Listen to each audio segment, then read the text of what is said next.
Mummy जी आप ही देखिए ना, पूरे घर में धूल मिट्टी जमी है। किचन का प्लेटफॉर्म अभी भी गीला है। ये कब से बेटे को स्कूल भेजने गई थी और अब वापस आई है। अरे जेठानी जी, वो रास्ते में पड़ोसन ने रोक लिया था। वो बातें करने लगी थी इसलिए थोड़ी देर हो गई।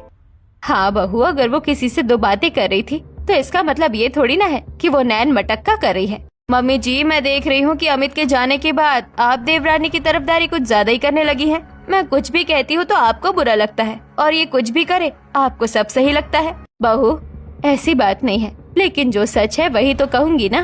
तू बेवजह उस पर इल्जाम लगा रही है। तभी कैलाश हॉल में आते हैं। अरे तुम सास बहू में फिर से किस बात की बहस चल रही है? कीजिए जिसे जो करना है, मुझे क्या। जिस दिन ये नेहा कोई गुल खिलाएगी और मोहल्ले वाले हमारे मुंह पर थूकेंगे तब मुझसे कुछ मत कहना। सुनैना पैर पटकते हुए अपने कमरे में चली जाती है।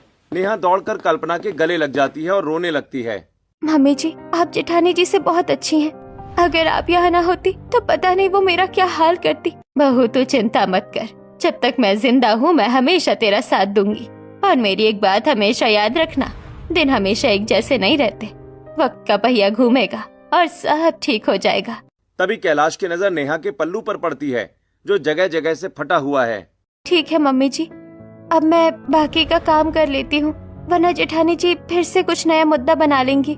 मुझे कपड़े भी धोने हैं। नेहा वहाँ से बाथरूम की तरफ चली जाती है जहाँ कपड़ों का ढेर लगा है। वो कपड़े धोना शुरू करती है। इधर कल्पना और कैलाश बालकनी में जाकर खड़े हो जाते हैं। क्या हुआ जी, आप इतने परेशान क्यों लग रहे हैं? देखो कल्पना, बड़ी बहू कितने ऐशो आराम से रह रही है। उसके ठाट बाट देखो और दूसरी तरफ छोटी बहू को देखो।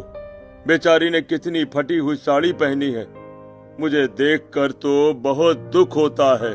क्या करे, जब कोई किसी का मोहताज होता है तो सामने वाला उसे हर पल एहसास करवाता है कि वो उसके टुकड़ों पर पल रहा है। सुनैना नेहा के साथ यही कर रही है। मुझसे तो ये अब और नहीं देखा जा रहा।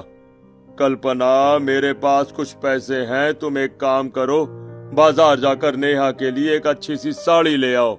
सच में? लेकिन सुनैना को पता चला तो? ध्यान रहे कि उसे पता न चले।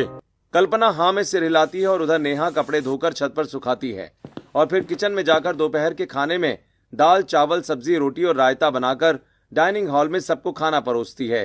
कल्पना, कैलाश और सुनैना टेबल पर बैठे हैं। नेहा भी उनके साथ बैठने की कोशिश करती है। ओ देवरानी, किचन से पानी की बोतल ले आ। नेहा किचन में जाकर पानी लेकर आती है और फिर से जैसे ही बैठने लगती है सुनैना जानबूझकर चम्मच फर्श पर गिरा देती है।